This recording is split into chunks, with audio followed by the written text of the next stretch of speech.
As you can see, my mom already started with a blouse. She has been doing this for the past 2 years.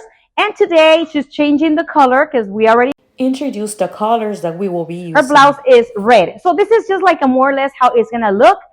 For the skirt, I will be using this Christmas tree.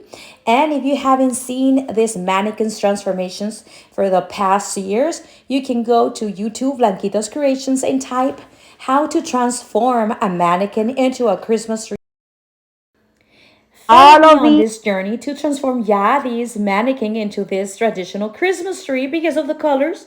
The green is only on pigs because I decided to add fabric, the gold and the red, for more volume on her skirt. Again, this mannequin is going to have a skirt which is made of the Christmas tree. I will also be uploading the video when we went shopping. We were live on Blanquita's Creations when we were looking for all of these materials, like these red ornaments that we're gonna be adding. we're gonna decide to add the bling bling. Go and check out her last year's Christmas decor, and you're gonna see the green and gold, red flowers with a touch of gold.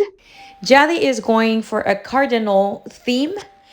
I decided to add some of the medium and small, and wait till you see Her stunning Christmas tree decor for this year 2025. I just wanted to introduce some of the materials that I will be using to transform Tammy the mannequin into that gorgeous cardinal Christmas tree. We hope you enjoy our videos and don't forget to subscribe to Blanquita's Creations and Yadi G Crafty. Bye!